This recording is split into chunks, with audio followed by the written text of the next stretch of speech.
Tertúlia. Boa tarde a todos. Hoje é dia 20 de julho, é um sábado. Nosso verbete é de número 2724. Ele tem 6 páginas, 48 logias e 13 máximos. O tema de hoje a ser debatido é revisão gramatical, da especialidade gramaticologia. E o verbetógrafo de hoje é o professor Eucárdio de Rosso, aí muito bem acompanhado. E então vamos em frente. Na definologia, a revisão gramatical é ato, fato, efeito, costume, preocupação ou prática com base no uso normativo das regras de assinalar erros gramaticais, transcrição de textos, variações linguísticas no hábito de ler e, ao mesmo tempo, emendar os escritos próprios ou alheios, visando aperfeiçoar a linguagem. A autopensionização predominante no PEN. A revisão ou correção de textos em cartazes, aeroportos, restaurantes, cardápio ou lojas, a leitura revisional de textos escritos em folhetos de propaganda, em jornais, livros e revistas, até em bulas de remédios, a importância das revisões textuais na aplicação correta das regras gramaticais e léxicas. O ideal de ler várias vezes o texto em revisão. Os limites de atuação do revisor. A modificação de texto em confronto com as regras gramaticais. O laptop e a internet enquanto moderna tecnologia de auxílio à revisão.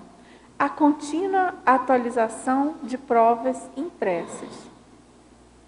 A relação entre o parapsiquismo e a revisão textual, observada nas sincronicidades e extrapolacionismos vivenciados. Os estados alterados de consciência sendo denotadores de enlevo mental somático durante o processo revisório. Nós chamamos a atenção aqui na argumentologia, tem uma listagem com os 5 passos aplicados ao bom desempenho da revisão gramatical. E também, em recomendações, 5 lembretes básicos sobre a salutar prática da revisão textual, sem manias, psicoses ou síndromes. Na remissiologia, nós destacamos conformática, detalhismo, leitor-revisor, revisão conscienciológica e variante gramatical. A revisão gramatical é a prática empregada pela Consim com o objetivo de esquadrinhar todo e qualquer texto nos cânones da gramática e conformática da linguagem erudita. Na questionologia, você realiza revisões gramaticais com cuidado? Busca qualificar as revisões fazendo atares? E na bibliografia específica, nós temos 9 fontes bibliográficas. E na webgrafia específica, uma fonte. Bom, o professor Eucárdio de Rosso, ele é graduado em jornalismo e direito, é pós-graduado em letras, é brasileiro, natural de Santo Augusto, Rio Grande do Sul. Voluntário da Conscienciologia desde 88. Ele é autor de 17 livros, entre os quais, muito antes, pelo contrário, eletroencefalo, eucardiografia, consciência em evolução, os caminhos da montanha e retomando a palavra. Bom, na revisão gramatical, então, na mega-análise do João Paulo, nós temos detalhismo, linguística, autorado, leitura, escrita, exame, texto, grafia, norma, regra, redação, atenção, correção, retificação, conformática, minuciosidade, grafopensenidade, gramaticologia, comunicologia e revisiologia. Ao professor Eucárdio, nós temos aqui algumas perguntas. Em citaciologia, O teletertuliano pergunta, na página 14, né, se você poderia falar sobre a dificuldade de se achar os erros gramaticais. Por que há esta dificuldade tão atroz?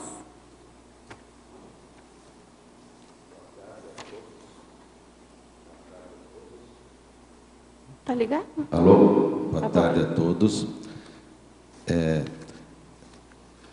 Citando, então, essa frase do Monteiro Lobato, é na Citaciologia, Clepédia, né? Citaciologia, página 14.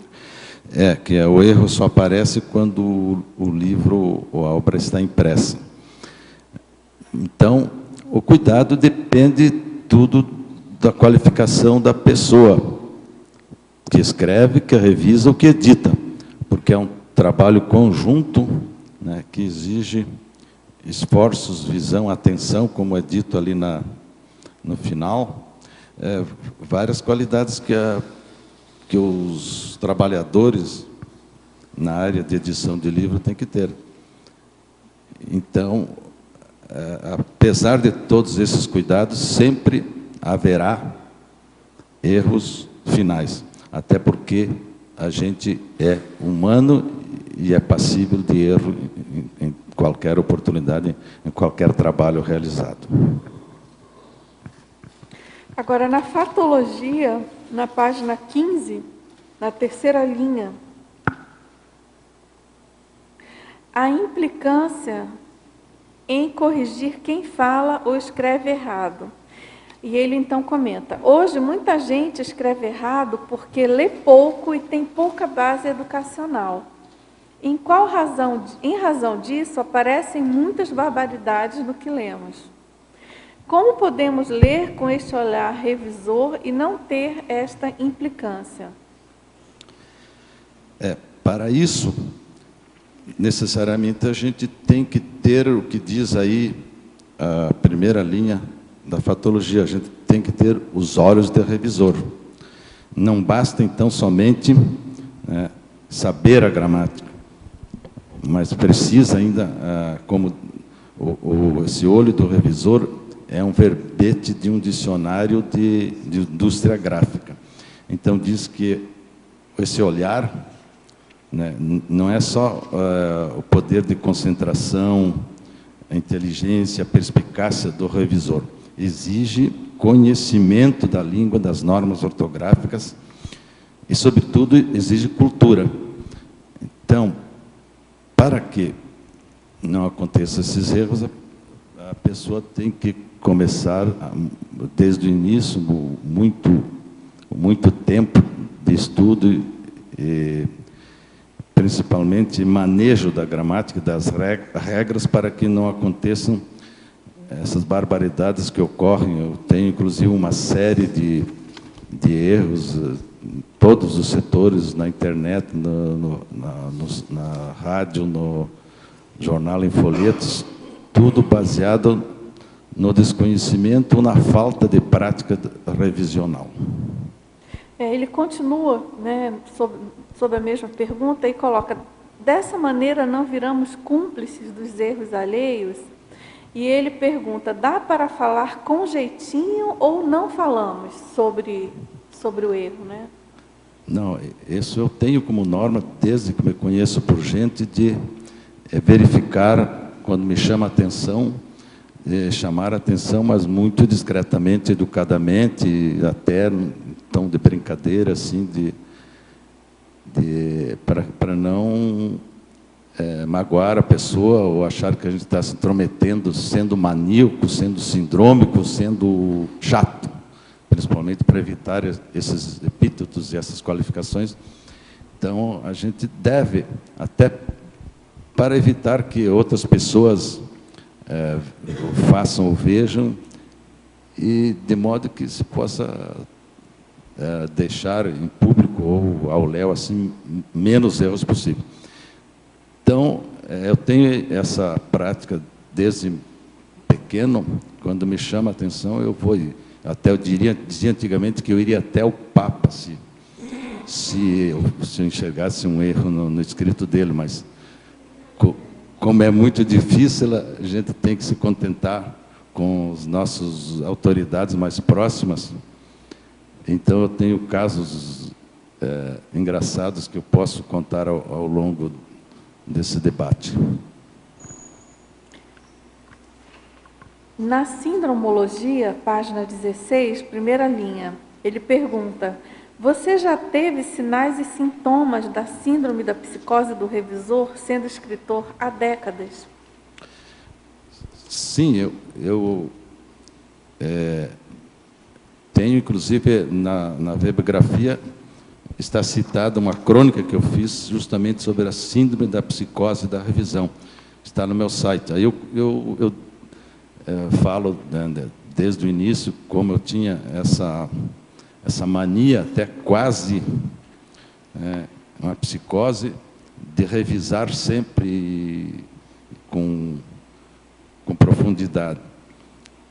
Inclusive, o título do verbete inicialmente era Síndrome da Psicose da Revisão.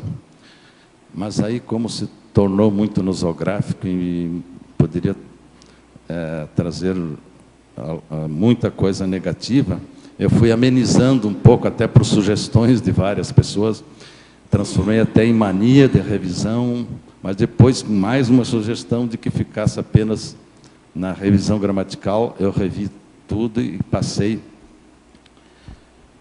a considerar apenas o texto gramatical. Até porque, né, se a gente vai muito a fundo, né, tem essa terminologia latina no colóquio, na coloquiologia, que diz que o puros gramáticos, puros asnos, né, que o gramático que quer ser puro se torna um asno puro, um burro. Então, é um exagero, mas que a gente tem que controlar e, às vezes, né, até deixar passar alguma coisa para a gente não se tornar muito chato ou maníaco, no caso da revisão. Alcade, bom dia, Alinor. Você acabou de falar sobre coloquiologia, a citação latina, né? Erro de gramática não anula um documento, mas ele não pode trazer dúbia à interpretação? Sim. Esse é um outro princípio, né, também, que a gente não deve exagerar muito na correção, até, né, porque um erro pode trazer uma má interpretação de um documento. Eu tive alguns casos, inclusive o caso de uma vírgula. Uma vez eu não pude retirar um processo no cartório porque a moça dizia que primeiro tinha que ir, o despacho era assim, né? Ao autor, vírgula, após o Ministério Público.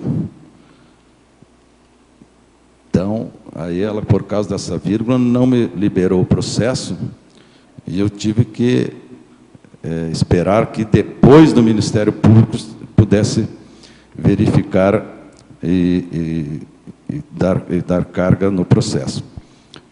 Outra vez, também por causa de um ou, eu tive problemas, viajei vários quilômetros para retirar um alvará, mas como no subestabelecimento constava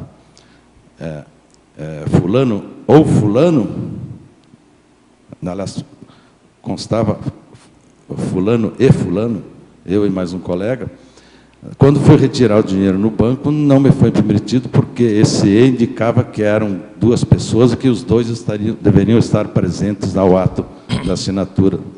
Então, se tivesse, ele disse, se tivesse um ou que fosse alternativo, um ou outro, eu poderia retirar esse documento e esse valor. Então, às vezes, embora, né, em um documento, digamos assim, um erro de ortografia não vai invalidar um documento, mas, às vezes, um outro erro assim, de regramento, como no caso aí, pode complicar a pessoa que vai precisar usar esse documento de alguma maneira.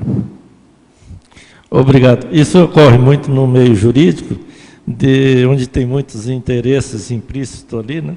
E o juiz ou o próprio escrivão tem que tomar certos cuidados para que não venha causar prejuízo para outro lá na frente, né? Obrigado. Sim, aí vai ao entendimento e a critério, né, da autoridade do juiz para, né, verificar se foi intencional ou se foi um mero erro gramatical. Leocádio, agora você é formado em Direito e Jornalismo, né? E é autor de vários livros. Então, essa questão da revisão, pelo até que você está colocando aí, ela permeia todas essas áreas, né? O que você tem a dizer sobre isso? Em alguma é mais importante, é mais difícil? Como é que é a sua experiência nessas 3 áreas, tão aparentemente distintas, né? Essa mania de revisão começou realmente, foi no estudo secundário, ao tempo de ginásio, onde nós tínhamos um professor muito rígido, em que ele obrigava a gente a redigir e depois sempre a revisar até a exaustão.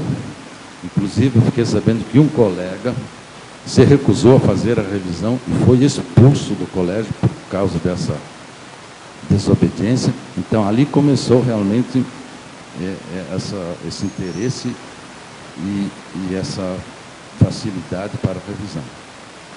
Aprendi muito bem a língua portuguesa e, a partir daí, então, eu comecei, até no 2º grau, eu tive que repetir uns anos, eu fazia revisão ou redações até para colegas, né, mais preguiçosos, em troca assim, de entrada de cinema, refrigerante. Mas isso eu sabia que eu estava sendo beneficiado muito por isso. E o ganho do colega, às vezes, era só ter a nota, e eu me alhava com conhecimento. Mas daí, depois, quando eu entrei na faculdade de jornalismo, eu naturalmente fui levado, já desde que eu era funcionário público, também já fui levado a ser revisor de jornal e revista que a repartição fazia. Então, eu fui obrigado a continuar essa atividade. Inclusive, era no tempo da linotípica, que se fazia a composição a fogo e aprendia ali a revisar também, mas sempre na folha impressa. Afasta mais o microfone. E depois, no jornalismo também, eu tive a oportunidade de trabalhar em outras revistas. Trabalhei numa editora que sempre tinha que fazer a revisão de livros. Há uma época, eu atuei, até fui proprietário de um jornal durante um ano, então isso me obrigava a fazer tudo, inclusive a revisão. Então, isso foi uma prática de, vamos dizer, agora 50 anos de atividade. Então, não é uma coisa de um dia, de um ano, é preciso alguns anos. E agora, então, chegando aqui na Cognópolis, já fui encaminhado, insistido para que trabalhasse nessa área. Então, faço revisão de alguns trabalhos, revistas, e na equipe, né, da bibliografia, que é onde eu dedico a maior parte do meu tempo. Ok, obrigada, Carlos.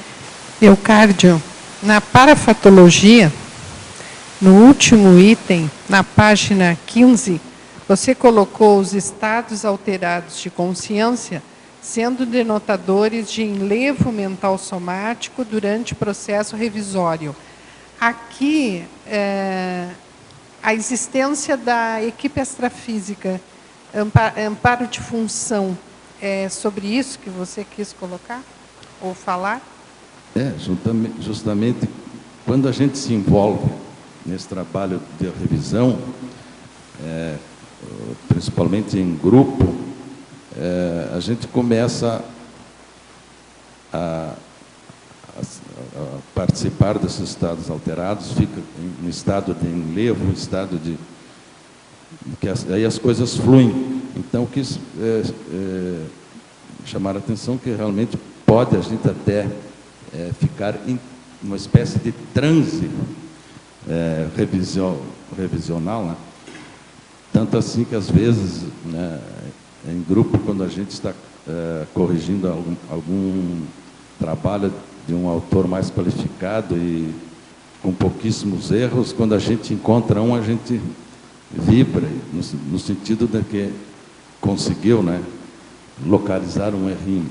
Claro, isso é um enlevo, mas não é negativo, é um enlevo de satisfação, mas que ajuda a promover o acerto daquele trabalho que está sendo verificado.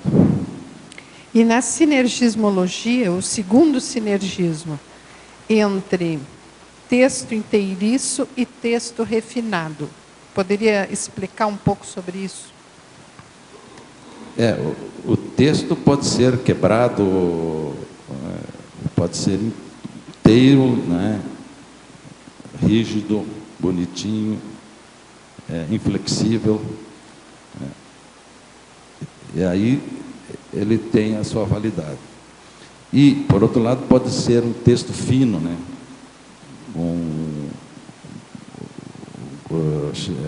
Pleno de acertos gramaticais.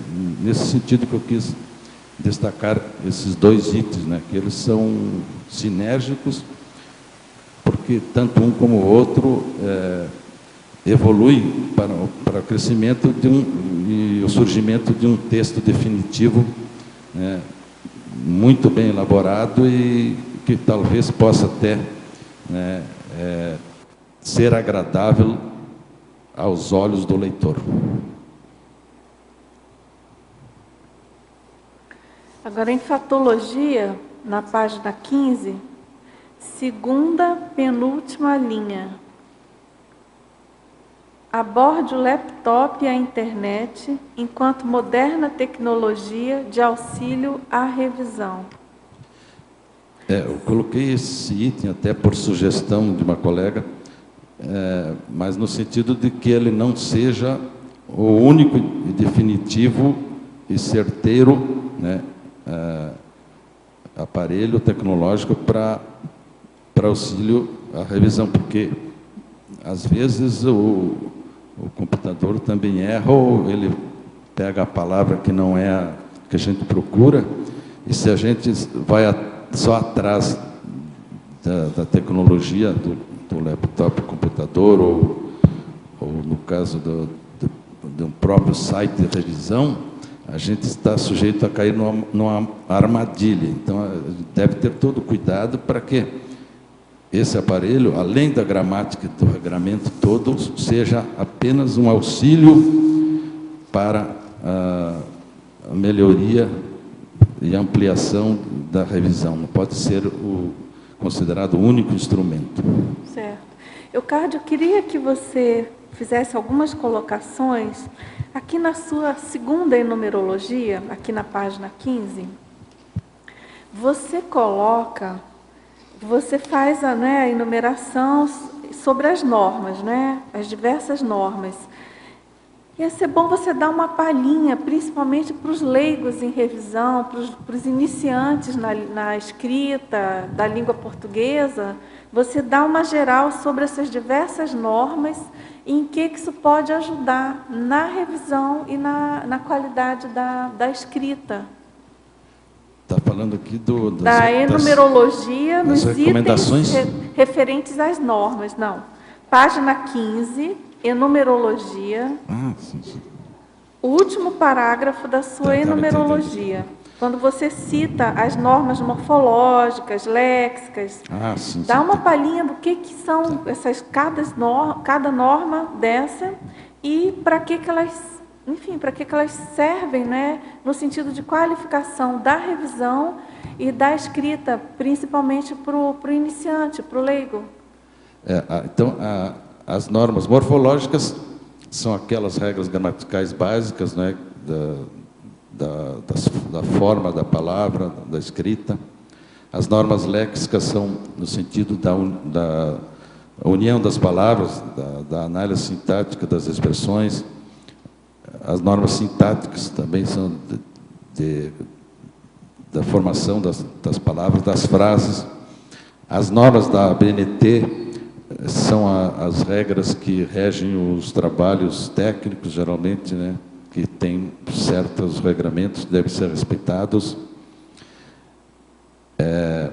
Eu vou primeiro citar o VOLP, que é o regramento, que são as normas que incluem todas as palavras da língua portuguesa, que é o ordenamento feito pela Academia Brasileira de Letras, né, que tem todas as possíveis, né, imagináveis palavras da língua portuguesa. E, mais recentemente, tem o AOLP, que é o Acordo Ortográfico da Língua Portuguesa, que foi assinado em 1990, está em vigor há poucos anos, que foi assinado para fins de unificação da língua portuguesa, de regras, né, de todos os países de fala portuguesa, para haver mais unidade, né, de regramento gramatical. Inclusive, né, algumas coisas, regras portuguesas que nós passamos a adotar, assim como eles, do outro lado do Atlântico, têm que aceitar ou modificar algumas coisas que eles estão acostumados a ter em conta. Inclusive, há algumas reações, até dizem que em Portugal, algumas reações contra algumas regras desse acordo. E para nós também teve algumas modificações, como, por exemplo, que nós perdemos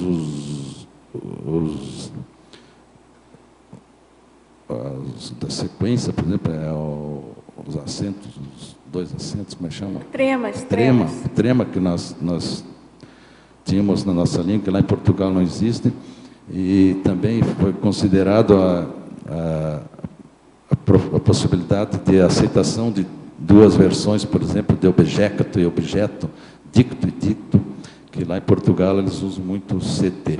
Outra coisa também foi a retirada de acentos em algumas palavras, principalmente ideia, que como nós pronunciamos sempre a palavra em aberto, tinha acento, mas lá, como eles sempre usaram ideia, plateia, então não existe mais o acento. Então a gente até encontra dificuldade, porque algumas pessoas não se dão conta de que a regra está mudando, né? Inclusive estão querendo até prorrogar para mais alguns anos esse acordo, para que haja, então, a unanimidade de todos os países de língua portuguesa. Eucardio, vou só lembrar aqui, né, dentro do que você colocou do VOLP, lembrando que tem disponibilizado online na internet, é um serviço muito bom da Associação Brasileira de Letras, ABL, tem um site, você pode pesquisar online, se você digitar VOLP, V-O-L-P, tem lá um acesso, né, em algum momento você faz a pesquisa online, você digita a palavra, não é isso, Eucardio? Sim. E aí você já tem, primeiro, se ela está registrada, vamos dizer assim, oficialmente no vocabulário da língua portuguesa. E a grafia correta, né? E aí, só lembrando que muitas vezes pode não ter no VOLP, no vocabulário oficial, mas pode ter em algum dicionário, em especial, dicionário mais aberto e tudo, mais completo, né? Então, assim, para o revisor, para o pesquisador, lembrando, né, que a gente tem 3 fontes básicas de revisão. Eucardio, você me corrija se eu... De revisão, assim, no caso, eu estou falando da ortografia, né? Correto. É o VOLP, é o ICE, o ICE antigo, né, que é o ICE mais completo, que tem maior número de termos, de entradas, né, e o ICE novo, que ele é com a nova ortografia. Ele contém o acordo ortográfico da língua portuguesa. Contudo, ele não tem o número completo de entradas que o mais antigo tem. Então, muitas vezes, para o trabalho da revisão, a gente usa, muitas vezes não, é de praxe, a gente usa de cara esses 2 dicionários, porque você, né, às vezes tem uma dúvida de acentuação, ou às vezes tem dúvida de uma palavra que tem no antigo e não tem no novo, tá certo? Certo. E conforme o Cárdio colocou, né, ele faz parte da equipe de revisão de verbetes, e é uma coisa que a gente sempre coloca, ele é revisor especialista em gramática. E uma coisa que a gente sempre coloca, assim, entre nós, na equipe, né, é de não abrir mão desses utensílios. No caso tecnológico é mais rápido, né, internet e os dicionários não online, digitais, dicionários digitais, né? Mas, enfim, não, assim, a boa revisão, principalmente para quem está começando, ela exige a consulta a esses dicionários, né? De cara, assim, para essa revisão básica de ortografia. Inclusive, tem alguns colegas nossos que criam, vêm com alguma palavra nova que não se encontra em nenhum desses dicionários. Então, a gente fica correndo atrás de possibilidades, de onde é que ele tirou. Pode ser, às vezes, um termo especializado técnico de uma área, a gente tem que verificar, mas, às vezes, é invenção mesmo e a gente tem que chamar a atenção da pessoa para que ela justifique a origem dessa palavra ou a troque por outra. Então, a gente dá até sugestões tiradas dos regramentos normais e oficiais. Exato.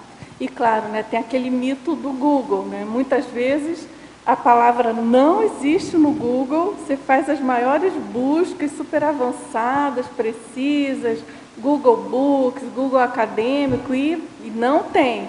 Você encontra, por exemplo, nos dicionários do Holociclo, aquela palavra que o verbetógrafo usou e que muitas vezes, claro, né, o próprio verbetógrafo que coloca, não, isso aqui foi retirado de tal dicionário, de tal fonte bibliográfica, que não está na internet. Ou se consulta por incrível que pareça. Um especialista na área, né, pode ser uma palavra nova técnica, né, da tecnologia, Isso. foi adaptada de uma outra língua e que ainda não foi adotada na língua portuguesa. Então, a gente precisa estar atento a tudo isso para não estar criando, embora muita gente diga que o costume, o uso pode criar novas regras e novas palavras.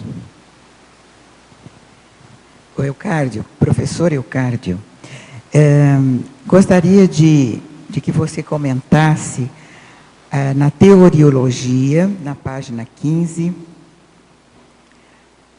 a segunda teoria, a teoria de a comunicação escrita ser melhor se a linguagem é correta.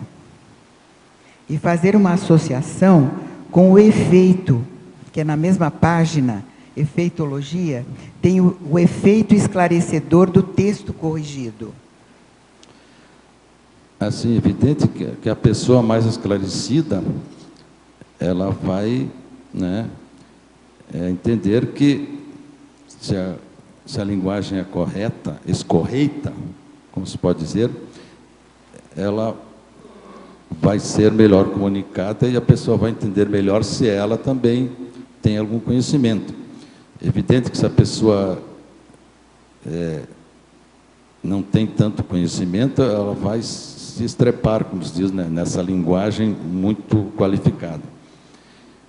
E também vale, né,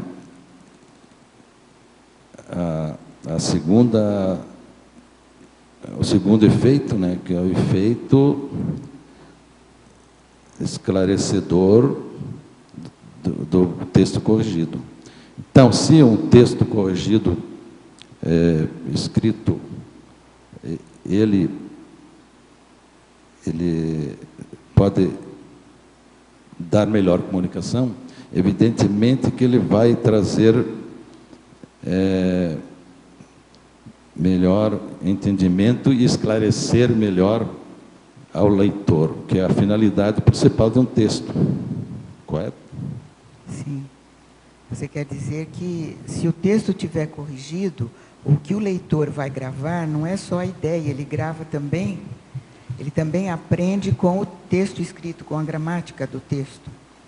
Exatamente. Ele vai ler, como eu digo aqui, com prazer o texto, se verificar que está bem acentuado, bem regrado, Pontuado, bem né? pontuado, bem respeitando as várias indicações que foram feitas aí, principalmente nos 5 passos principais que eu citei Isso, sim. na argumentologia. Muito bom. Obrigada, hein? Eucárdio, na fatologia, página 14, na 6ª linha, no finalzinho dela, a identificação do foco do texto em revisão gramatical. Você tem alguma técnica para desenvolver? É uma atenção dividida, né? Que ao mesmo tempo que você vai procurar as gralhas aí do texto, você tem que prestar atenção no conteúdo. Eu acho isso difícil, não acho fácil. Não. Você desenvolveu alguma técnica? Você pode ajudar a gente? Não, a técnica que eu uso geralmente é a revisão gramatical. Então, às vezes, o texto, o conteúdo passa batido. Porque a preocupação do revisor é mais em ver os erros e a colocação das palavras, e não no que ele quer dizer. Às vezes isso é complicado, porque a gente tem que desvestir essa veste de revisor e usar, né, a capacidade de entendimento do texto, do que quer dizer o texto. Então, eu realmente, essa prática useira de revisão leva a pessoa a não dar muita atenção ao texto. Inclusive está dito aqui, né, que às vezes a gente dá mais valor ao texto do que à ideia. Isso. Mas Perigoso isso. Então, você acha o quê? Você acha que tem que fazer 2 leituras, uma para fazer o conteúdo e outra para fazer a... Exatamente. A gente tem que depois fazer uma leitura só do que diz o texto, senão a gente fica só na parte gramatical e corrigenda. E com relação às licenças, entre aspas, poéticas, que as pessoas têm na hora de escrever, assim, a gente que está começando não tem muita licença, né, gramatical para escrever e mudar. Mas, por exemplo, o professor Valdo tem. Como é que você lida com isso? Toda pessoa acha que pode dizer, por exemplo, tem erros aqui, né, em vez de há erros aqui nessa expressão. Mas acontece que a pessoa, quando ela é muito lida e muito erudita, ela pode ter essas liberdades de querer criar regras novas ou passar por cima dos regramentos. Pode-se dar esse luxo, e as licenças, como existem muitas licenças poéticas também, quando a pessoa faz um verso.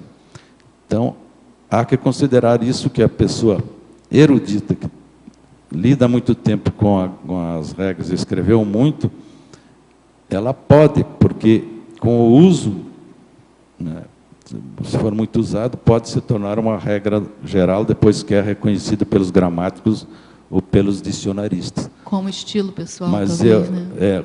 Com o estilo pessoal que está trazendo uma regra nova no caso.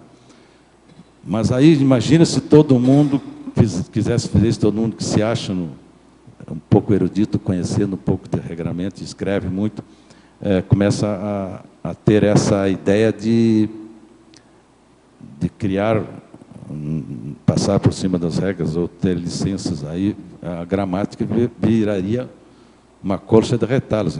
Então, por isso, como em tudo, deve haver um ordenamento geral e as liberdades, né, essas licenças, devem ser respeitadas, mas não podem ser usadas como regra. Agora, tem uma coisa que eu vou... Assim, sempre que eu estou com um dilema gramatical, eu procuro 2, 3 gramáticas, nunca tem aquele meu dilema para resolver. Como é que você lida com isso? Porque a gramática é tão grande, cada vez... Não sei se dá para entender o que eu estou falando.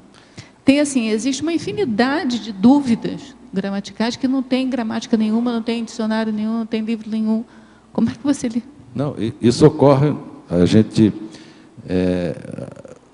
inclusive, eu tenho vários livros aqui para o caso de aparecer uma dúvida dessas, e às vezes não esclarece nem uma gramática, nem um regramento, nem um regulamento.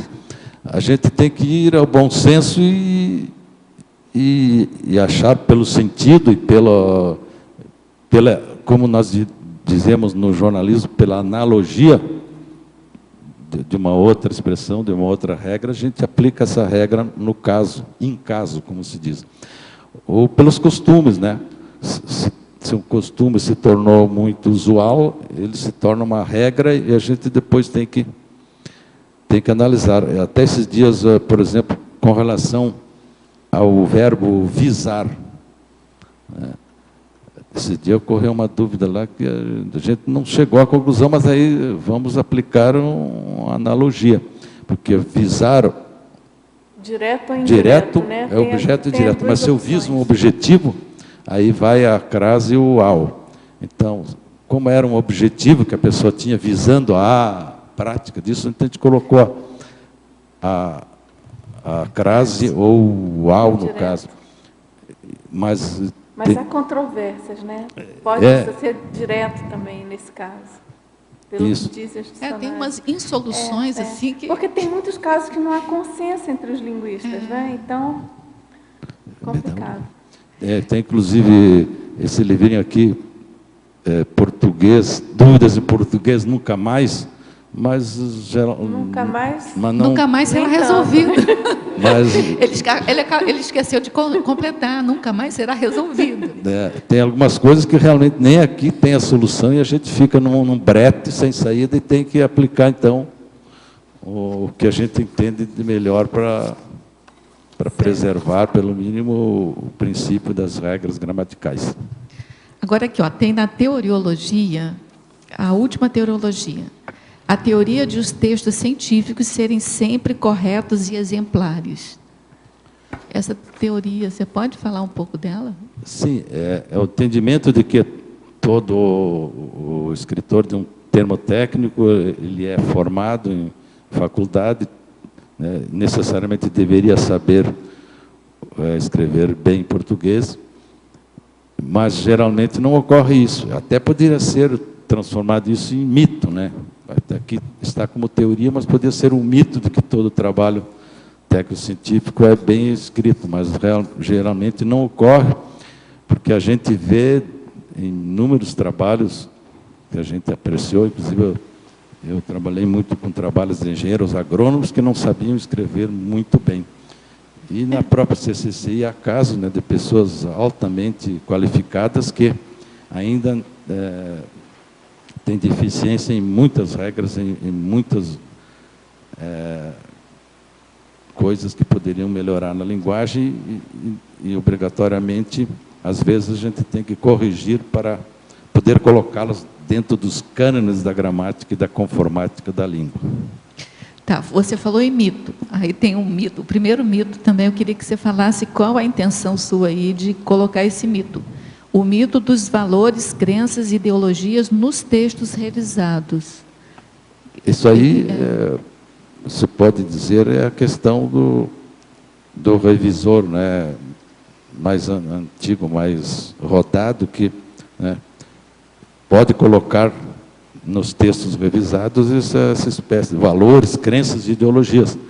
Dele próprio, né, que de tanto você manejar as regras e entendi. Ele começa a acreditar que essa qualidade representa, né, valor, representa ideologia até, né?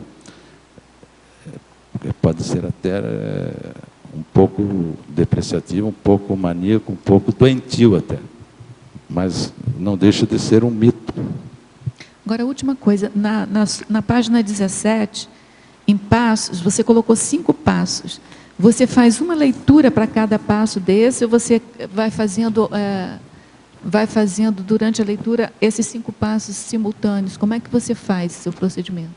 Não, eu olho todo o regramento. Aqui, apenas eu selecionei esses 5 passos, que na realidade poderia ser uma taxologia, né? Porque eu fiz um artigo sobre os principais 10 erros encontrados na CCI, até esse dia foi uma palestra sobre o assunto ali no CE, mas como eu não queria colocar muita negatividade, eu não coloquei essa taxologia dos 10 erros. Então, eu coloquei pelo lado positivo, né? Os principais, 5 principais itens que a gente deve cuidar numa redação, né? Que seria a colocação dos pronomes, a concordância verbal e nominal, principalmente então, quando tem um sujeito composto que precisa um verbo no plural, né? Correção de grafia, isso aí é o essencial, né? Acerto nas regras de ortografia. A indicação da pontuação, né? Ponto e vírgula, principalmente a crase, que é um dos principais gargalos daqui do nosso grupo. E a regência verbal e nominal também, quando o verbo exige um objeto direto ou indireto, é o caso de muitas dúvidas que ocorrem por causa, às vezes, dessas regras que a gente não tem bem decididas ou não vem bem claras no texto. Então, vê se eu entendi. Esses 5 passos aqui, na verdade, eu resumo a taxologia dos principais erros, então. Aí, mais ou menos. Pelo isso. Contrário. Você botou o contrário, sim, mas você abstraiu daqueles, analisando os principais erros. Entendi. A evitação dos principais erros com o estudo e análise desses 5 itens principais. Obrigada. Eucárdio, na primeira página 14, você poderia discorrer sobre cada um dos itens da estrangeirismologia? Como não? Eu comecei, até coloquei a primeira palavra, é um termo grego, que eu simplesmente, por achar que entendo um pouquinho, estudei um pouquinho de grego, eu fui buscar o significado de revisão e gramatical, anateurose e gramaticos. Então, essa é o sinônimo grego da revisão gramatical. O proofreader, esse aí é o revisor de provas, de textos, que pode ser até o copydesk da imprensa, da editora, que existem em todos os jornais. Esse cargo de copydesk é o revisor, né? O reescrevinhador das matérias. O penetralhamento revisional é aquele, né, que usa toda a sua capacidade mental, penetração profunda no âmago da regra do texto e revisa com a cabeça. O acid test da gramática seria, né, aquele teste forte e ácido mesmo, da pessoa buscar o máximo, né, de regramento para revisar os textos. O checklist das etapas revisionais seria uma relação, né, de caminhos ou regras ou etapas da revisão. A corrigenda ab absurdum seria, né, mais uma questão de até o absurdo, né, no máximo, buscar atingir a perfeição, seria até um aspecto um pouco negativo. O dito do errare humanum est, né, que aí é a questão da gente dizer que não adianta, a gente sempre vai errar, que é humano errar, e até acrescento que perdoar é divino, né, mas aí no caso, errar alguma coisa da gramática, da regra, é humano, a gente não adianta revisar, fazer hiperrevisão, cosmorevisão, sempre vai encontrar, vai passar alguma coisa. A dura lex sed lex, né, que é a dura lei, mas é a lei gramatical, é um chamamento, né, que a gente deve respeitar a gramática, aplicando a expressão magister dixit. Se os gramáticos disseram, né, eles têm razão, a gente tem que seguir as suas regras. A última ratio, né, seria a última razão, também mais uma espécie de, né, acid test, ou razão máxima, né, na aplicação do uso da correção. E terminando que o uso escrevendo, o uso de escrever diário vai levar a uma revisão diuturna e diurna. porque há uma diferença nessas expressões. Agora, Eucárdio, em parafatologia, na página 15, segunda linha, gostaria que você abordasse a relação entre o parapsiquismo e a revisão textual observada nas sincronicidades e extrapolacionismos vivenciados.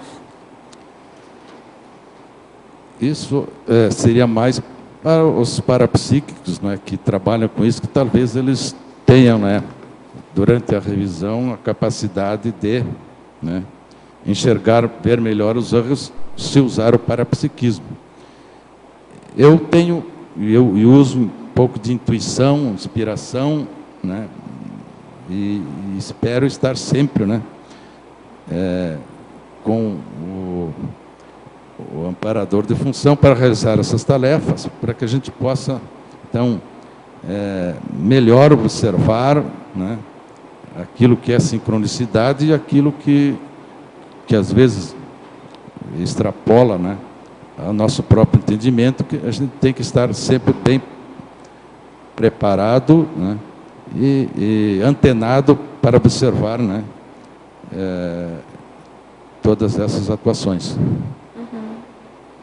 Porque principalmente na revisão dos textos da Conscienciologia e sim, ao lado não só verbetes, multidimensional mas, que a gente tem que considerar. Né? Exatamente. E obviamente que tem muito amparo de função, tá certo? Então é uma questão de chamar atenção para isso, de ficar atento e perceber realmente essa questão das sincronicidades e dos extrapolacionismos que ocorrem realmente, de fato, no dia a dia da revisão conscienciológica. E isso é para fato, vamos dizer assim. Muitas vezes, né, na equipe de revisão, a gente já fechando um verbete, ou mesmo durante a própria revisão, ocorrem muitos insights ou pseudo-erros, que é um verbete do professor Valdo, você às vezes esquece de fazer alguma correção ou você pensa que errou naquilo e não errou, na verdade estava certo e provavelmente foi amparo de função conduzindo você a tratar aquele assunto ali daquela maneira.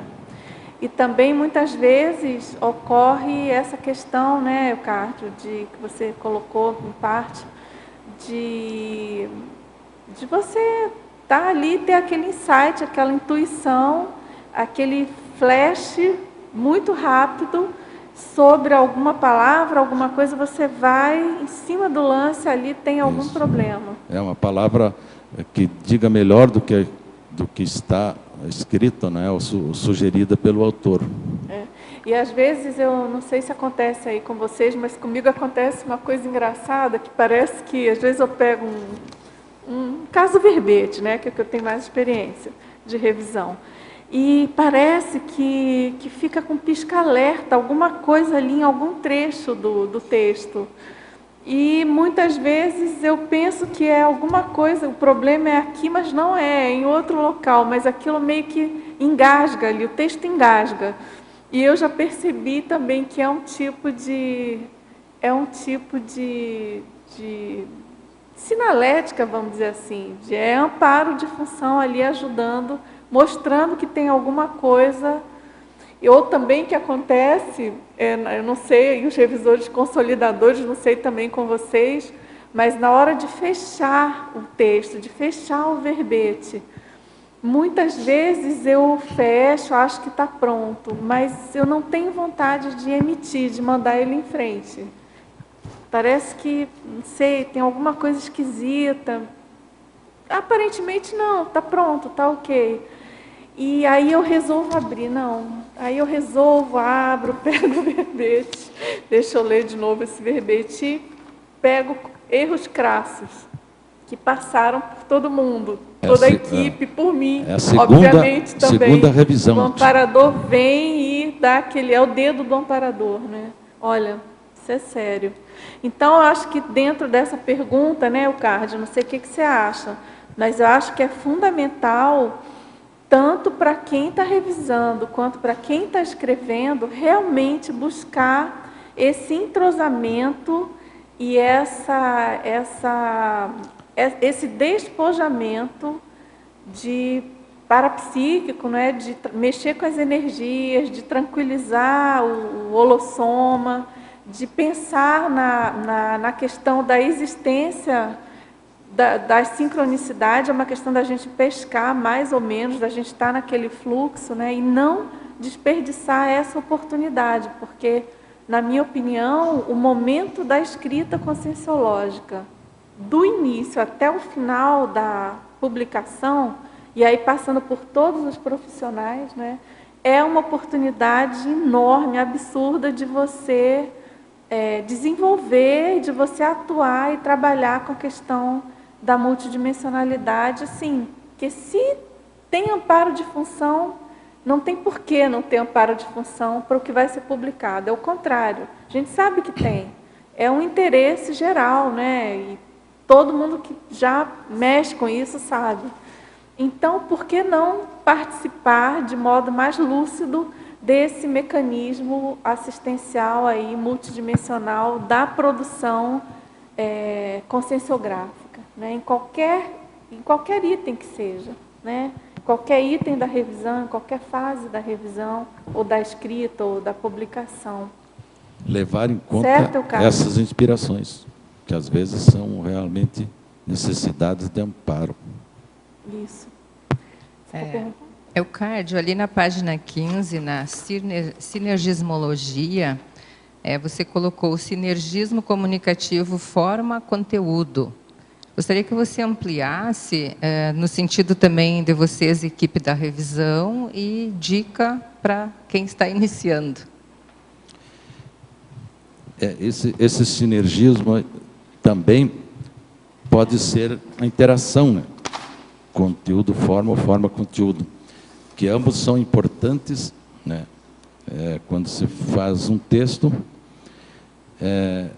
muito embora, né, eu vi uma frase aqui que diz que a beleza é o acordo entre a forma e o conteúdo. Então, devemos levar em conta, né, tanto a forma da língua como o conteúdo do texto. Sabendo sempre, né, que o conteúdo seria o mais importante que a forma. Mas ambos devem trabalhar juntos, inteirados, com sinergia, né, para que, com a conjugação, conjunção de ambas essas qualidades, se possa, então, dar um sentido maior, né, de sinergismo ao texto e um melhor entendimento do seu conteúdo. Aí, inicialmente, a forma exige, então, o conhecimento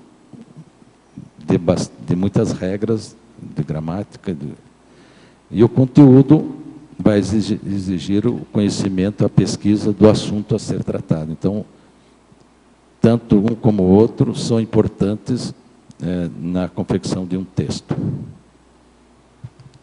Beleza. E na página 16, aproveitando, quando você coloca em sindromologia a síndrome do perfeccionismo da gramática.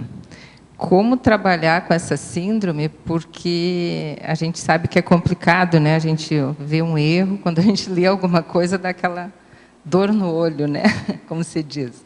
Ou no ouvido, quando se ouve. Então, como poderia trabalhar melhor com essa síndrome, digamos? Porque eu entendo que, à medida que você vai aprofundando mais e estudando, isso fica notório, né? Sim, pode se transformar, né, como a própria palavra diz, na síndrome, numa atividade doentia, né, maníaca, psicótica, né, que pode até ser muito mal vista pelas outras pessoas, né? Até pode ser a gente ser classificado, lá vem o revisor, lá vem o doutor gramática, sei lá como é que é. Pode ter um sentido pejorativo se a pessoa, né, levar muito a sério, né, essa síndrome do perfeccionismo gramatical. às vezes a gente vai ter que se amenizar um pouco, né? Ser um pouco liberal, mais aberto e fechar um olho, fazer a revisão só com um olho para que não se torne, então, né, muito cáustica ou até depreciativa, no caso, ou que possa a pessoa que leva essa reprimenda, vamos dizer, essa correção pode ficar doída ou sentida. Ou... Até eu tenho um fato engraçado que me ocorreu, que eu fui em Taquara, ela estava almoçando no restaurante e vi no menu, no cardápio, a expressão bife à parmigiana, com J. A gente sabe que bife à parmigiana, pelo que eu sei, é com G. Aí eu fui tentar conversar com a senhora lá do bar, e ela, mas com jeito, né? E ela também gentilmente me disse, né, mas foi um professor de português que me disse que está certo. Então tá, simplesmente, se o magister dixit, eu retirei os carrinhos e não fui mais adiante, né? Porque aí fiquei até em dúvida, me colocou uma dúvida, uma minhoca na cabeça. Aí fui verificar e pesquisar se realmente é parmigiana, não vi a portuguesada a palavra e entendo sempre que era parmigiana, até com 2 Gs, porque vem da... No caso, tinha 2 Js? Não, um J só, felizmente. Então, a gente tem que ter esse cuidado para não ser, né, considerado sindrômico, ou doente, ou maníaco a gente deve ser um caça-erros, mas bem light, né? Obrigada. Eucádio, recentemente o Ministério da Educação, os professores corrigiram as provas aí do MEC, do Enem, passou por cima de erros crassos, né? E depois aí a imprensa fez com que eles voltassem e fizessem uma revisão naqueles textos que estava... eles tinham aprovado os alunos, no final reprovaram. Voltando aqui na politicologia, página 16, a democracia pura. E a democracia direta? Faz uma explanação para nós. Hein? Ali é que não coloquei a democracia direta? Tanto não, você colocou a democracia pura. Democracia pura. Mas geralmente tem o mesmo sentido, né? Com pequenas divergências, mas o sentido máximo é de procurar o melhor, né, da política. Por isso eu coloquei a pura, mas que eu acho que equivale ao democracia direta. Mas falando sobre esse assunto do Enem, eu até recortei aqui algumas expressões que foram publicadas, né, com relação a erros que foram verificados no último exame. Como enxergar com CH, trouxe, razoável com S, sem acento, e acento, isso é o mínimo, né? Então, isso aí realmente é o que se chama aqui, né, o Ministério da Deseducação, que admite e não aplica, né, a dureza no ensino. Depois acontecem esses erros, muitas vezes também praticados pela internet, que a pessoa, né, se acostuma a escrever pela internet e não respeita, não observa as regras gramaticais. Obrigado. Quer continuar? Não. Ao professor Eucárdio, estou no final de revisão de verbete. E a escrita deste verbete acabou despertando em mim uma grande vontade de escrever. Essa vontade foi tão acentuada que minha esposa acabou ganhando bolsa de estudo na Faculdade de Letras, onde já estou matriculado. Quais conselhos o professor pode me recomendar para que eu possa aproveitar melhor meus estudos? Parabéns, porque é uma boa oportunidade de, né, conhecer algumas coisas mais sobre linguística, língua portuguesa, etc. E eu fui fazer essa pós-graduação em letras ao final, há poucos anos, então é o que eu devia ter feito no início da minha carreira, talvez eu teria aproveitado melhor e conseguido ampliar meus conhecimentos. Mas o conselho que eu dou, que eu sempre usei, é que onde eu ia, na faculdade que eu ia, eu procurava, a primeira coisa era a biblioteca, para me inteirar do que tem lá, e selecionar e começar a ler, fazer resumo de livros, né, desses livros, e aí começar a fazer redações próprias de alguns assuntos que interessam. E a única maneira de melhorar, né, a escrita, porque sempre que eu fazia alguma palestra sobre a importância, como se escreve, como aprender a escrever, é o trinômio: ler, escrever. Não escapa disso. E não é coisa de um ano, é de alguns anos, e de muita prática, muita leitura, muito exercício, muito papel rasgado e usado, e muito texto agora no computador também. Então é isso aí, a base é isso aí. Procurar ler bastante, né, se atualizar, e depois escrever. Agora, na elencologia, na página 16, primeira linha, você, por favor, pode explanar sobre a isca humana lúcida dentro desse contexto? Essa é um tipo de consim, né, que é uma isca lúcida, e que, então, entendendo que ela recebe alguma intuição, orientação, inspiração,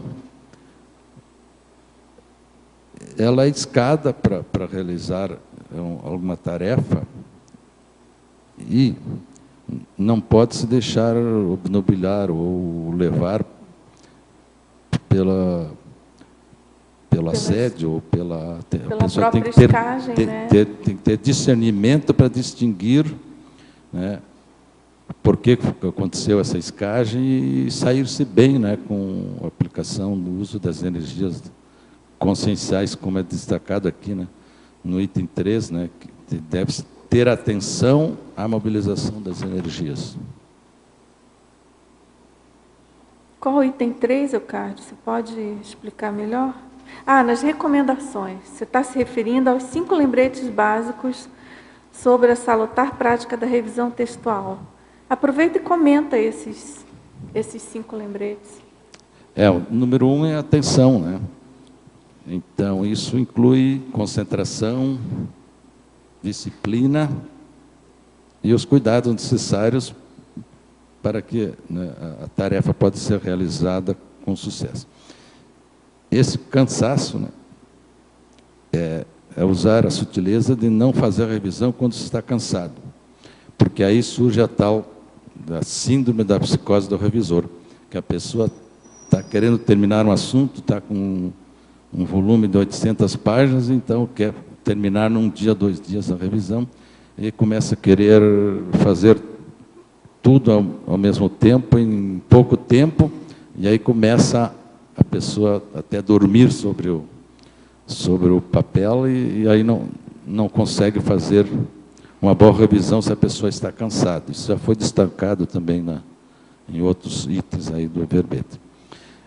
A utilização das energias, né, sempre é bom estar bem energeticamente, com as energias conscienciais, para realizar um bom trabalho, inclusive, né, para estar atento às interferências externas. Aqui a evitação da hiperrevisão, que também ocorre, né, na síndrome da psicose do revisor, que a pessoa, né, começa a querer revisar tintim por tintim, ou pontinho por pontinho, e acaba fazendo deixando passar alguma coisa ou não realizando de maneira correta a revisão. E, enfim, né, a pessoa deve, né, antes de mais nada, praticar o ato da revisão com a correção dos textos, mas de uma maneira prazerosa, né, que não traga cansaço, que não traga dispersão. Então, fazer a tarefa e a atividade com relativo prazer, não se comprazer com os erros, como é dito mais adiante, mas a gente estar tranquilo para fazer uma atividade, né, serena e prazerosa. Certo. Agora, Eucárdio, você trouxe aí uns dicionários ou umas gramáticas. Você tem alguma recomendação? Assim, vamos falar em gramáticas, que conforme o item aí, existem vários tipos de gramática, né? Eu citei algumas aí, né, que tem a gramática descritiva, tem a gramática gerativa, formal, funcional, normativa, transformacional, universal, implícita, contrastiva, reflexiva e histórica. Todas elas com suas peculiaridades. Umas são as gramáticas normais, outras são de algum linguista que inventou algum tipo de gramática. Então, ela passou a ser institucionalizada. Então, essas gramáticas são conhecidas de todo mundo, não precisa dizer que são gramáticas que se põem, colocam as regras principais de uma maneira didática, né? Geralmente fonologia, morfologia, sintaxe, literatura e outras coisas mais. Mas eu queria falar de uma gramática especial. Essa gramática de usos, está aí no verbete uso, mas é de usos ou de casos. Isso aí se originou quando eu fui estudar letras e na cadeira de língua portuguesa chegou um professor e começou a dizer que gramática já era, não precisa gramática para se saber escrever, e aquilo causou um impacto na turma, né, que a gente estava acostumado a ter gramáticas em casa. A gente aprendeu as regras, a decoreba das regras todas. Então chegou essa gramática e, como ela é editada pela Unesp, Universidade de São Paulo, ela não está em livrarias, consegui localizá-la na internet. É a gramática de usos do português, de Maria Helena de Moura Neves. Ela tem 1000 e tantas páginas.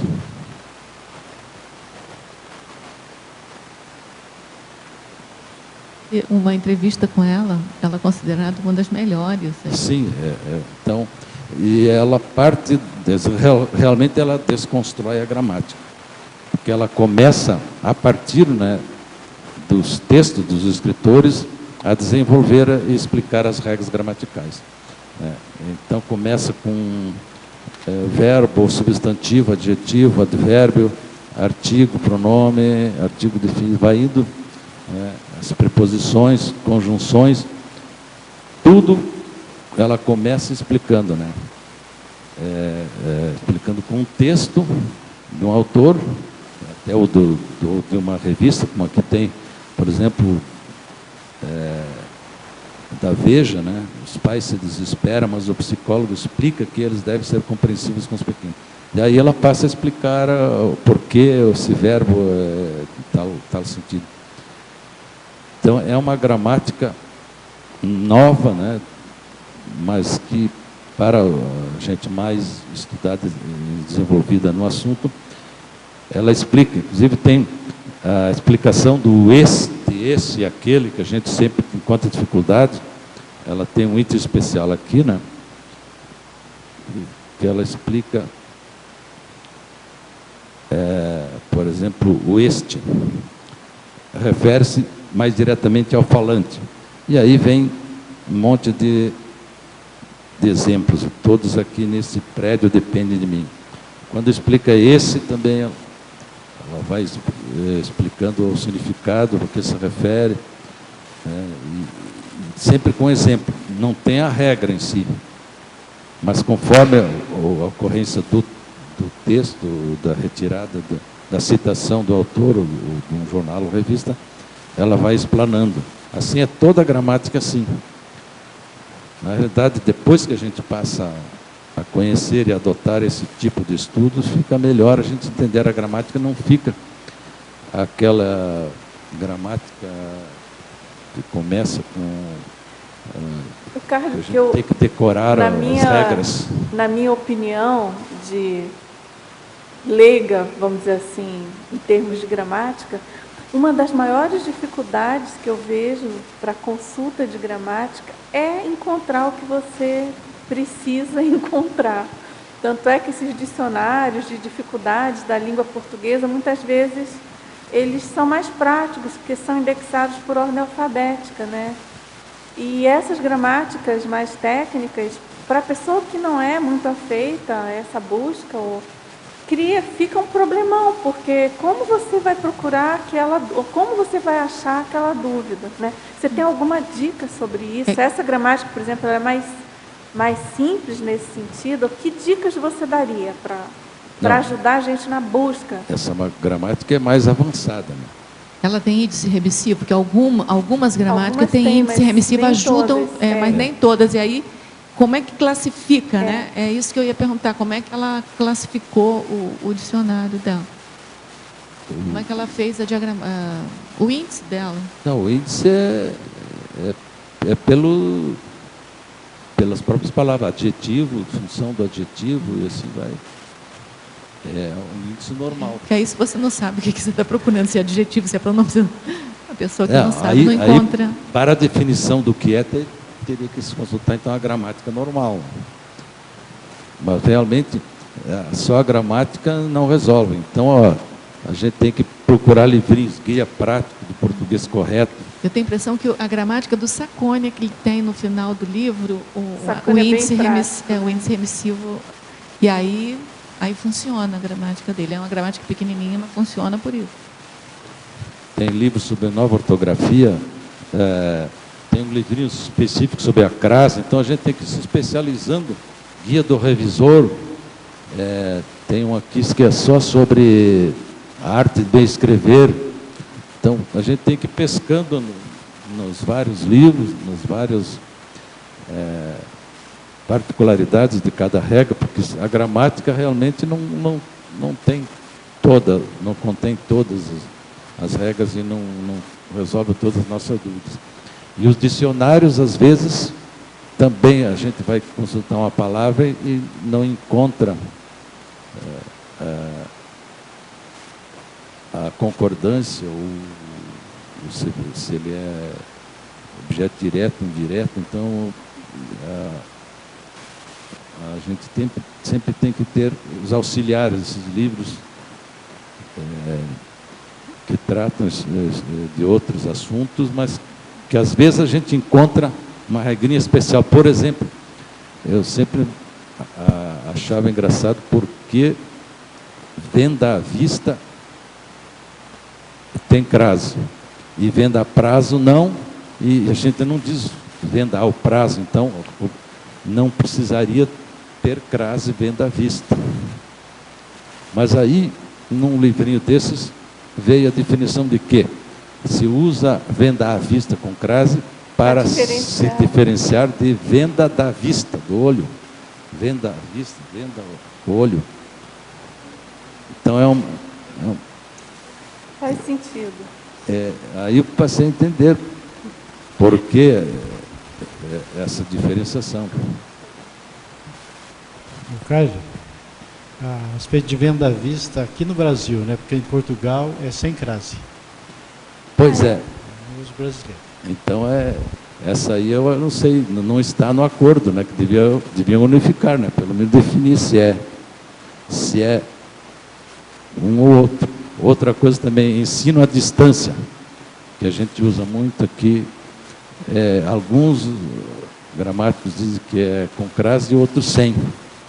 Aí diz que se usa crase quando a distância é um método, distância de método, se é a distância, mas se é uma aula online é a distância, em quilômetros de distância. Então, há as duas possibilidades. Eu acho que na enciclopédia deve ter as duas colocações. Então, a gente tem que chegar a uma conclusão e definir. Melhor vai ser usar sempre com crase ou sempre sem crase. Eucárdio, agora em relação ao conteúdo, né?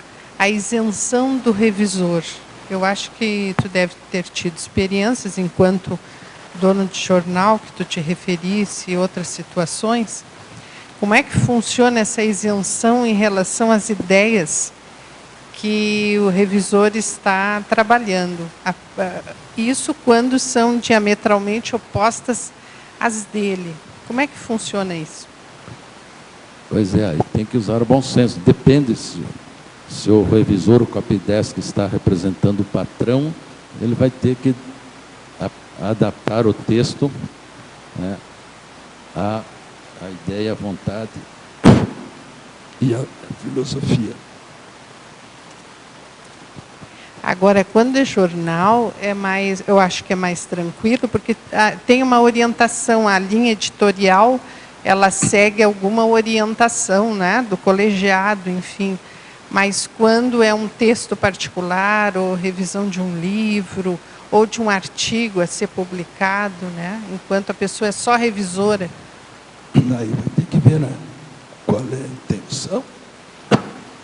Tem a questão do estilo do jornal, né? Tem até um manual a do linha Estado, editorial do da jornal. Folha, Mas eu sempre fico pensando no processo de o quanto aquele revisor, ele de alguma maneira, ele interfere, ou pode interferir, mesmo inadvertidamente, no trabalho que ele está revisando, né? Ou em termos de sugestões, ou às vezes a gente sabe, né, tem um processo assediador, até o acompanhante extrafísico, ou aquela pessoa que é opositora, a consciência opositora, às ideias do próprio autor, ela também interfere no campo do revisor. Tá? Como é que o revisor ele lida com isso? Aqui já foi colocado a questão do EV, do estado vibracional, de ser uma isca lúcida. Mas eu acho que deve haver assim, muita experiência em relação a isso. Não só o revisor não concordar com aquelas ideias, mas o assédio do escritor influenciar o próprio revisor. Então, do ponto de vista de campo de energia, de assédio, assim como tem amparo, isso aí complexifica um pouco mais a questão do revisor. Que não é só a questão da gramática, ou de todos esses itens aqui que você enumerou, mas também essa questão de discordância de pontos de vista.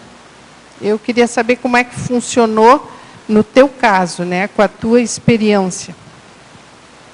Realmente isso traz muito debate, depende do autor, do revisor e do próprio interesse do... Pelo que você está dizendo, é uma conjunção de forças. Entra aí a força do autor, a força do revisor, a força da influência extrafísica a favor ou contra. Então, é uma resultante assim, de um jogo de forças. Quem é mais autossustentável, é mais forte energeticamente, ou mais concentrado no que está fazendo, no sentido de ser isento. A intencionalidade é nesse sentido? Existem muitas considerações a esse respeito, depende de cada caso. Então, não dá para generalizar. E aí vai tudo no bom senso de cada um, conforme a necessidade, a intenção, a finalidade da revisão, etc. Agora, Miriam, isso que você está colocando é muito interessante e muito pertinente, enfim, e real, né? Em função da densidade, né, vamos dizer assim, do lastro do lastro multidimensional do texto, você tem um impacto maior ou menor no trabalho que você está fazendo enquanto revisor, né? Exatamente. Então, eu acho isso bem sério, assim, é comum muitas vezes você pegar um texto super denso, que o próprio título já é carregado, e aquilo começa a dar problema, desde a dificuldade de captar o arquivo, a dificuldade de imprimir, a dificuldade de começar, de encarar o assunto para revisão, né? E, claro, a dificuldade de fazer o trabalho que precisa ser feito para limpar, entre aspas, para limpar o processo. O texto, que na verdade é uma questão aí de desassediar o assunto perante o autor, perante as companhias extrafísicas. E, enfim, eu acho isso muito sério, muito interessante, assim, é um assunto muito, que eu acho que exige muita pesquisa de quem trabalha com o tema da revisão. Porque você, querendo ou não, você adentra no micro-universo do autor. E Exatamente. isso é uma interrogação enorme. E isso, no nosso caso, nós aqui trabalhamos com energia, estudamos a própria sinalética, então a gente já tem um certo estofo em relação a como lidar com um texto mais pesado, né? Um texto em que a ideia não está muito clara e aí o próprio autor estava confuso, como ajudá-lo melhor e não confundi-lo ainda mais.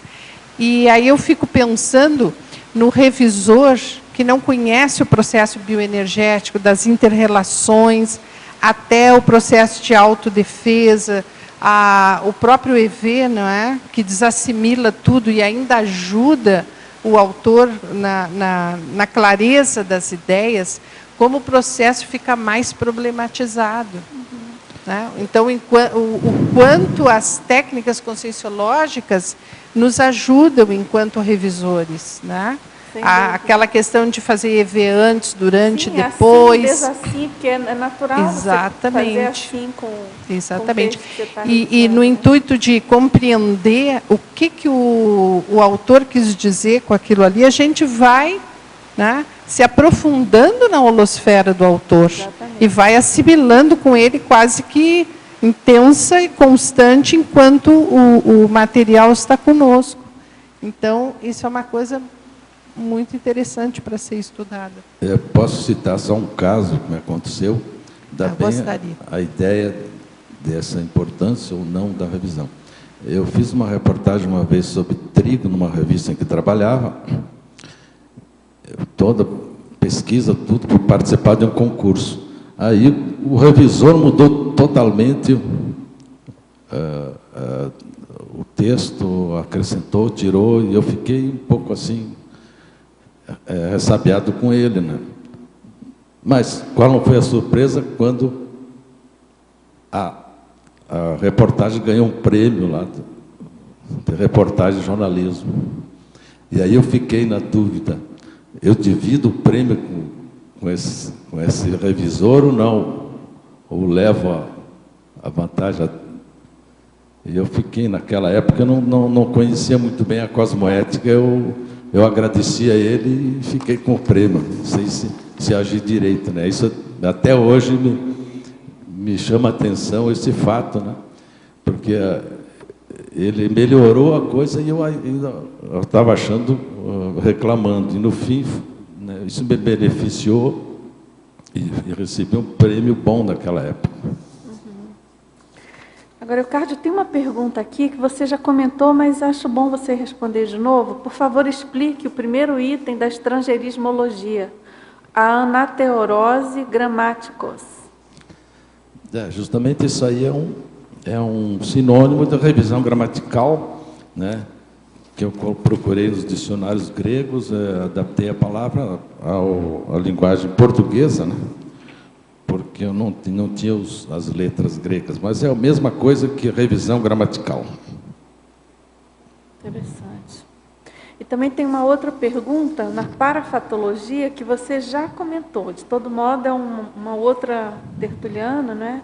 Na página 15, na parafatologia, a última linha, ela pede favor explanar sobre os estados alterados de consciência, sendo denotadores de enlevo mental somático durante o processo revisório. Aí é para definir que, às vezes, né, a gente se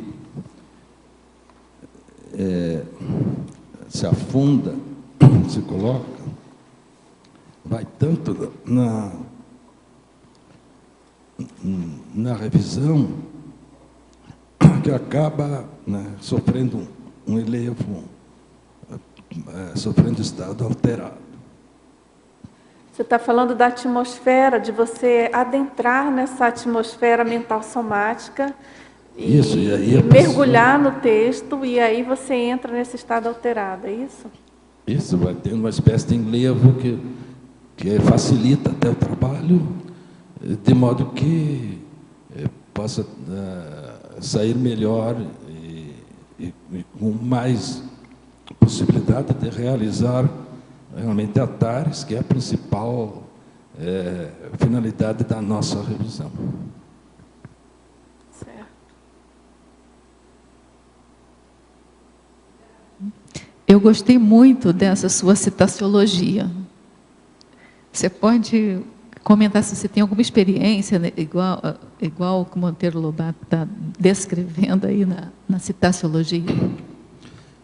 Ah, sim, isso aí a gente tem experiência em vários livros que a gente, né, passa por revisão, passa por um, passa por outro, e aí quando ele surge impresso, né, aí que às vezes aparecem algumas incorreções, ou porque não foram salvas, ou porque qualquer outro motivo, né? Triunfante, né? Porque todo mundo vê. Ah, não, aí né? Todo mundo enxerga depois daquele erro ali. Erro pode estragar toda uma obra. Então, imagine se são vários e muitos.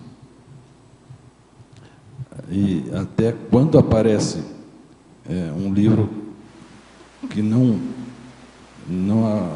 aparece muito erro, geralmente eu vou cumprimentar o autor, o revisor, ou a editora, porque consegue fazer uma proeza que realmente é digna de nota.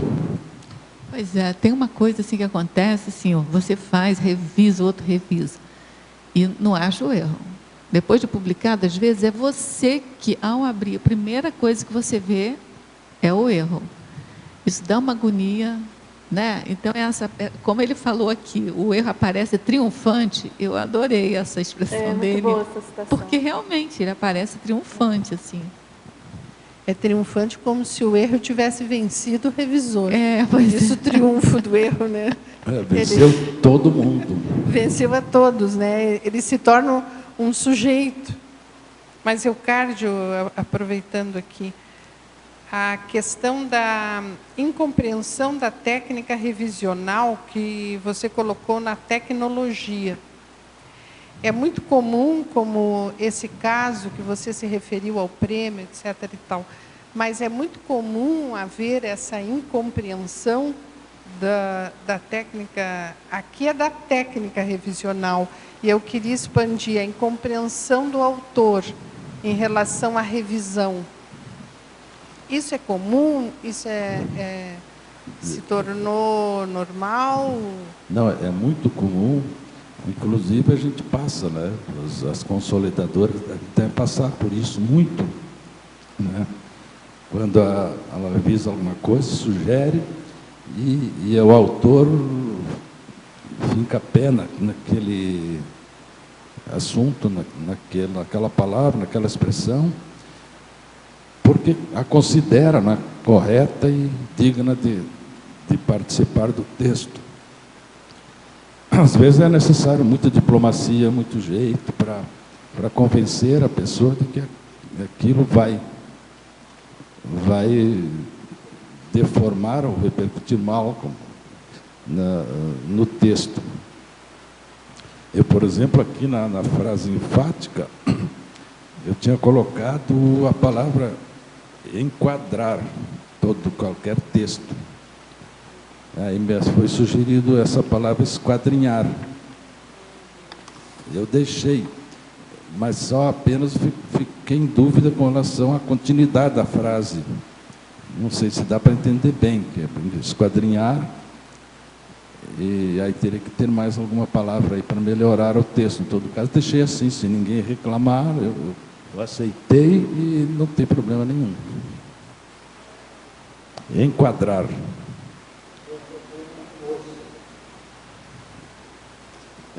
Ei?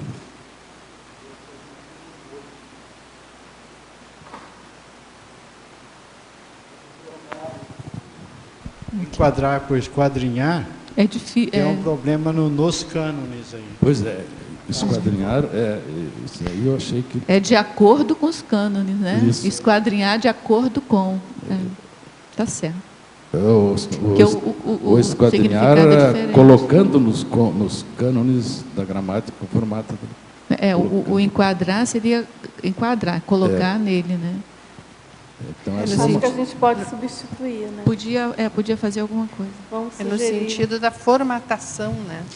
Porque o esquadrinhar, eu gosto mais de esquadrinhar do que enquadrar. Mas aí o esquadrinhar seria varrer pesquisar. todo o texto de acordo com os cânones, isso, né? só o final lá e talvez possa ser melhorado para que fique dentro da conformática. Eucárdio, tu tem algum caso ou experiência no sentido daquele efeito que você se referiu aqui, os efeitos de erros e gafes publicados comprometendo autores, revisores e editores? Isso aí eu agora posso citar também e aproveitar essa segunda linha aqui, né? A revisão e correção de textos em cartazes, aeroportos, restaurantes, lojas, textos escritos em folhetos de propaganda, jornais, livros, revistas, etc. Dá para falar de tudo isso. Eu vou, por exemplo, começando a citar, a gente sempre vê erros em cartazes. Agora não me recordo de um exemplo, mas em aeroportos eu vi e senti que eles dizem quando o avião está no solo, dizem assim: comunicamos que o avião tal encontra-se em solo. Isso é repetido aí em Curitiba e Porto Alegre. Eu fui lá na Infraero e falei para o pessoal lá, para anotar, e não sei se deu resultado. Aí descobri esses tempos que quem cuida disso é a ANAC.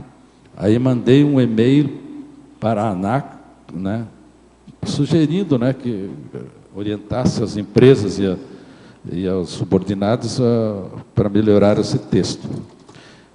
Em restaurante é comum, né? Eu já falei no cardápio. Em lojas tem a questão de venda a prazo, venda à vista.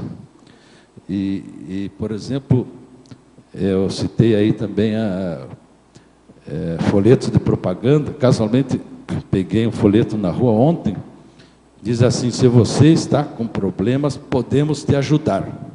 Já com erro de concordância, tu e você, o que é muito comum, comuníssimo nas canções populares sertanejos aí, que trocam o te e o tu e você inapelavelmente. Aqui colocou problemas empresariais com Z, dúvida sem acento, incomoda, diretamente, etc, etc, encantada. Então, esse é um dos erros.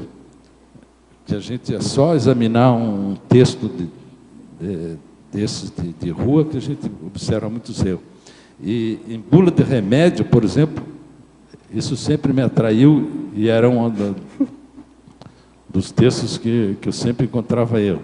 Por exemplo, não se espera que ocorra sintomas causados pelo uso exagerado do medicamento.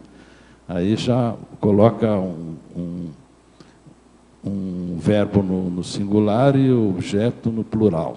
Então, isso é comuníssimo. Tem que se olhar com lupa, às vezes, para encontrar esses erros, mas que sempre existem. Agora, em cartaz, o que é muito comum é colocar horas abreviado com Szinho, né? Ah, hora é errada. Até aqui na Conscienciologia eu vejo muito. Aproveitando também, nos elevadores, que a gente vê de erros nos editais, nos regulamentos dos avisos. Mas aí eu vou referir também um fato, que lá em Porto Alegre existe um aviso oficial que diz assim, certifique-se de que este elevador encontre-se neste andar. Isso sempre me chamava a atenção, mas eu não ligava, só me doía o olho, como se diz. Mas um colega meu, mais afoito e mais corajoso, começou a investigar e descobriu que essa legislação era estadual. Ele foi falar com o deputado e conseguiu que o deputado fizesse uma lei modificando e acertando esse aviso dos fabricantes de elevadores. Eu falei em computadores? Não, você falou elevadores. Tá bom. Tá certo. E aí, então, estou aguardando então que agora se modifique, chegue ao uso essa nova E qual é lei. A proposta? A proposta é que certifique-se de que o elevador se encontre neste andar. Em função do quê? Do que chamar a ênclise. Então, isso aí não foi obra minha, né? Foi um colega meu, que também é da minha turma, que, sendo aposentado, encontrou tempo para conseguir acertar as coisas, revisar e colocar na conformática da linguagem erudita um simples aviso de elevador. Então, você tem alguns parceiros aí nessa empreitada. Por exemplo, há poucos dias eu estava andando na Vila Portes, né? E aí eu olhei numa oficina mecânica, estava escrito assim, aqui conserta-se pneus, com C. Eu não aguentei, eu falei com o dono, se havia música aí, tive que, um jeito, né, dizer, para colocar um S ali. Outro dia eu fui numa oficina, estava assim, um aviso de favor, não insistir, com 2 S. Também, gentilmente, eu fui para a senhora e disse, olha, quando renovar esse aviso, tira um S, ou risca igual S aqui, que está demais. Então, tudo isso aí é a mania que a gente tem de revisão, né? Que a gente tenta melhorar o mundo com uma pequena ação, né? Mas acontece que, né, isso aí depende muito dos revisores, das gráficas, principalmente, que aceitam qualquer coisa e não tem esse trabalho cuidadoso de colocar na rua um texto mais ou menos qualificado e, pelo mínimo, correto, não com erros crassos como ocorre comumente. Certo.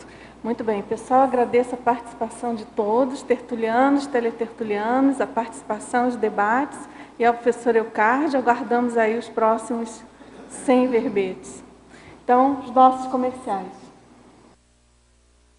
As pontuações da tertúlia de hoje, 23 assinaturas no livro de presença, 19 perguntas presenciais, 9 perguntas online.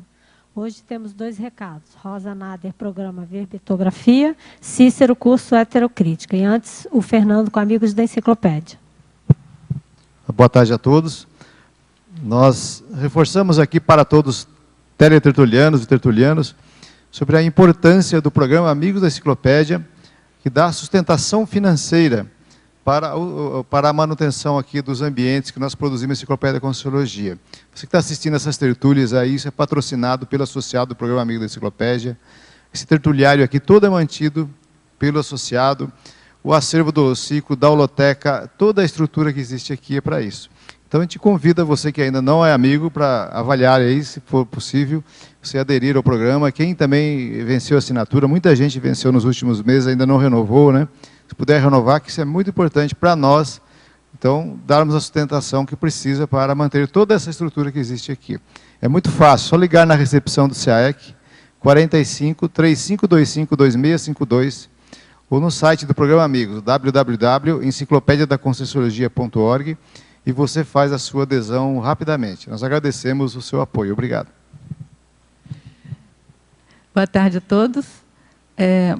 a pré-IC da verbetografia e o CAEC convidam aqueles que estejam com interesse, querendo muito fazer o verbete para a enciclopédia, para eles fazerem o programa verbetografia. A gente também indica para aquelas pessoas que já fizeram o programa verbetografia e que querem fazer um segundo verbete, querem melhorar, qualificar a habilidade, né, com a estilística verbetográfica, enciclopédica, principalmente a nossa aqui, que é muito cheia de detalhe, que façam novamente, 1, 2 vezes. A gente já tem casos de pessoas que já fizeram 2, 3 vezes e depoimentos, né, de que funcionou para elas ficaram com maior autonomia na hora de escrever o verbete. Então, a gente vai começar um programa verbetografia, agora online, à distância, né, com crase ou sem crase, não tem problema, tá? Então, é um EAD, que vai começar agora no dia 8 de agosto. Como é que esse EAD funciona? A gente libera 2 horas de aula por semana, a pessoa assiste essa aula quando ela quiser, quando ela puder, e quantas vezes ela quiser também. E depois, 1 vez por semana, às quintas-feiras à noite, de 7h30 às 9h30 da noite, a gente se reúne online e tira todas as dúvidas e também discute a produção que ela fez durante a semana. Então, o que a gente tem tido de resultado é que, se a pessoa faz direitinho, né, toda semana, manda o seu trabalho, no final de 3 meses, ela já encaminha o seu verbete para a equipe de revisão e logo, logo ela está aí defendendo o verbete dela e participando conosco aqui da Enciclopédia da Conscienciologia. Tá certo? Se você está interessado, o telefone para você fazer o contato, para fazer a sua inscrição, é o código de área 45 3525 2652. Ou então, pelo e-mail caec@caec.org. Nós esperamos todos vocês. Obrigada. Boa tarde a todos. Eu gostaria de divulgar o curso Heterocrítica de Obra Útil. Nesta ocasião, nós vamos ter um curso especial, onde já existe um autor convidado que vai participar do curso. E nesse curso nós vamos fazer a heterocrítica do Dicionário de Sentenças Latinas e Gregas, do professor Renzo Tosi. Esse curso vai ser nos dias 3 e 4 de agosto. E eu gostaria de comentar que o curso Heterocrítica, ele é um curso que ajuda as pessoas a pensarem de forma mais organizada, mais retilínea, com um nível maior de argumentação na hora de fazer os encadeamentos lógicos das ideias. Então, todo o processo de saber fazer revisão de outros livros, de outras obras, ajudam na nossa forma mesmo de pensar. E nesse caso em especial, tendo um dicionário de sentenças latinas e gregas para ser analisado, a gente vai perceber que todo esse processo de erudição, ele faz muito mais parte do nosso dia a dia, às vezes, do que muitas pessoas pensam. Então, vamos dizer, existem várias ideias transmitidas na língua portuguesa que têm uma série de origens, então, latinas e gregas, claro, sem contar o processo das palavras como um todo. Então, do ponto de vista de conhecimento, de erudição, de aprendizado, é um curso bastante interessante. E nesse caso, com o professor Renzo Tosi, ele é uma autoridade no assunto, uma pessoa muito erudita e com um nível até bastante interessante, até do próprio processo até de maturidade consciencial, ou seja, uma pessoa bem madura em vários aspectos. Então, seria uma grande oportunidade para quem for participar do curso, aproveitar até mesmo para a gente expandir esses intercâmbios, quem sabe até dos próprios intercambiandos aí grupos evolutivos diferentes, talvez. Tá? Então fica esse convite para os dias 3 e 4 de agosto e mais informações na recepção do CAEC, que pode ser também pelo telefone 45 3525 2652. Tá ok? Eu gostaria Ainda para complementar, passar mais um recado rápido, que hoje nós vamos ter a web conference da Apex a partir das 15h30, ou seja, daqui a 1 hora, e o tema vai ser Evolução da Consciência. Para quem está interessado, é só acessar o site da Apex, que é www.apexinternacional.org. Uma boa tarde. O verbete de amanhã é Grupalidade Cosmoética, especialidade Conviviologia, professora Rose Carvalho. Obrigada a todos, boa tarde e até amanhã.